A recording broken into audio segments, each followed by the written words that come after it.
Welcome home to the Hearth Wanderer. I'm Lana. Today's video is episode 2 of Pins to Palia, a cozy series where I take aesthetic photos from Pinterest and bring them to life in the world of Palia. For this build, I created a rustic outdoor kitchen nestled deep in the forest, an open-air hideaway that feels like a sanctuary lost to time.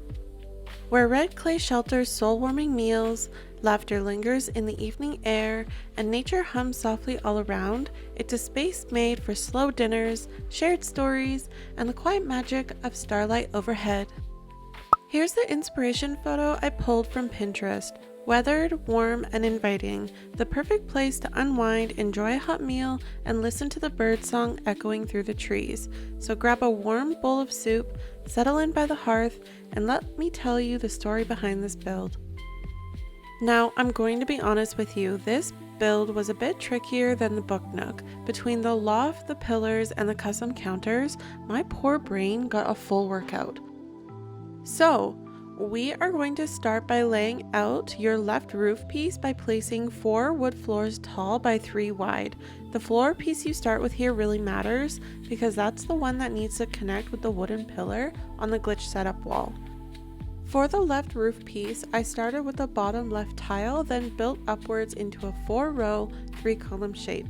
And then for the right side, I started with the bottom right floor tile, and then did the same shape, just mirrored. You'll know that you've got the starter floor tile right when the grass doesn't poke through it, as the rest of the tiles will. Now you can go ahead and add your clay tiles to the wooden roof. After placing them, I like to remove the bottom corner tile again, just temporarily, to make it easier to identify which side is which during the placement. For the left roof, remove the bottom left tile, and then remove the bottom right tile for the right roof. For this next part, you will need a glitch setup wall. Place down 1 wooden pillar and rotate it clockwise twice. The left roof piece will be placed on this pillar. Once placed, don't forget to add back that corner tile piece, as you won't be able to place it after you've placed the pillar back into the upright position. Repeat the same process for the right roof piece, but this time the wooden pillar will get rotated twice counterclockwise. Now, take 1 stone pillar from the mayor's shop and lay out 4 wooden pillars on top of it and in the center to create a thicker, sturdier pillar shape. Now, you can take the left roof and pillar and place it on the left outer pillar facing you. Then go ahead and add the 3 remaining wooden pillars to finish the entire pillar shape with the roof attached. Repeat this process for the right roof and pillar, but this time place it on the outer right pillar facing you. Then go ahead and add your 3 remaining pillars to finish that entire pillar shape with the roof attached. Don't forget to create 2 more faux pillar stacks just for show, same materials, to complete the structure look. The floor foundation is a simple 7 tile wide by 6 tile long layout. Next, you'll want to place your right pillar and roof on the 7th column, 4th row, outer corner, and then you'll want to place the left roof on the 3rd column, 4th row, inner corner. This should allow for the roof pieces to match. Place the faux pillars to the back of the foundation, the left side at the 3rd column 1st row, and then the right side at the 7th column 1st row. This gives the illusion of full structural support and looks as if the roof is sitting on all 4 supports.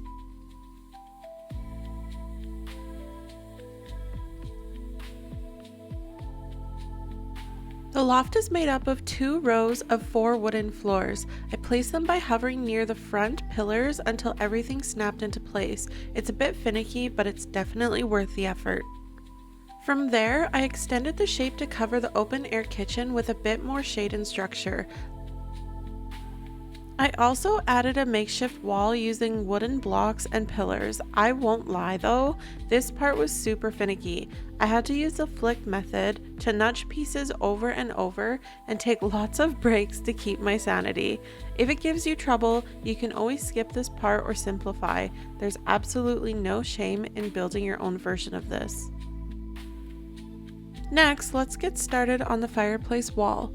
I started with 2 rows of 2 stone walls for the front and the back of the wall structure, a little bit merged together by turning the grid off, and then framed them in with 3 rows of 2 stacked stone pillars on each side. I do this because I want to hide the back end of the fireplace to not have it impose into the kitchen on the other side.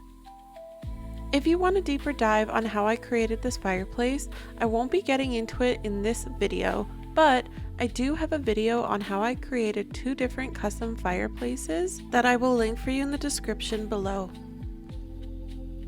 For the dining area, I lined up 3 Kilima pub tables tucked close to the left pillars using the flick method. For the counters, I decided to make custom countertops using stone blocks and then top them with wooden pavers for a clean and rustic finish.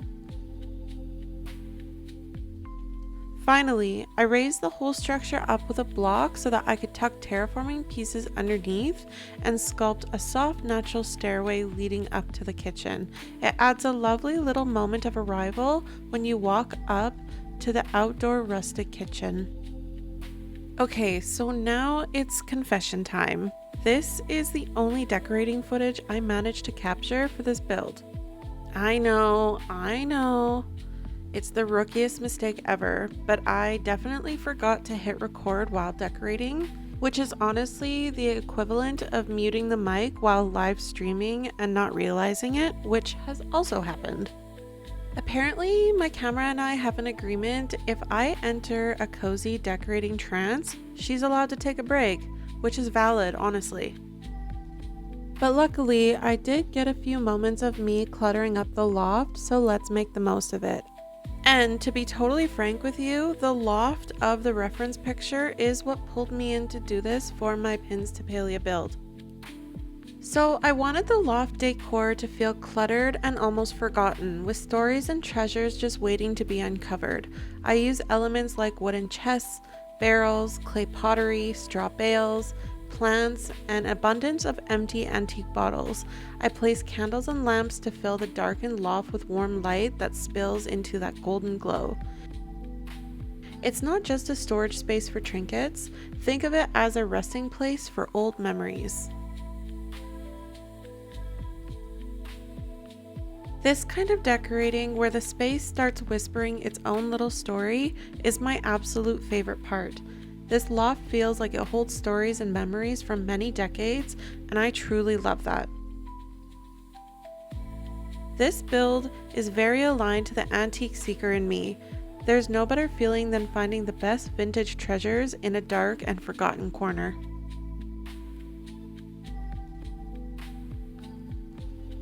To make up for my newbie mistake, I put together a relaxing and cozy cinematic tour of the rustic outdoor kitchen for you to immerse yourself in.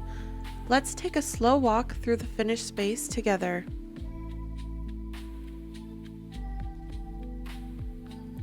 Breathe in the golden hour light.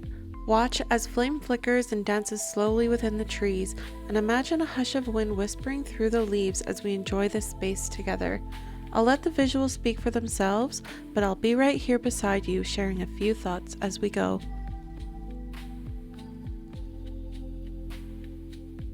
This rustic kitchen isn't just a build, it's a feeling.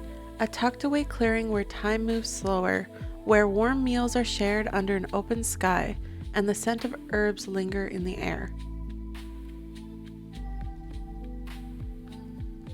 Maybe you pause here after a long walk through the woods, or maybe you meet someone here by the fire, or maybe you're just here for the peace and the stillness, for the sound of your own breath, steady and soft.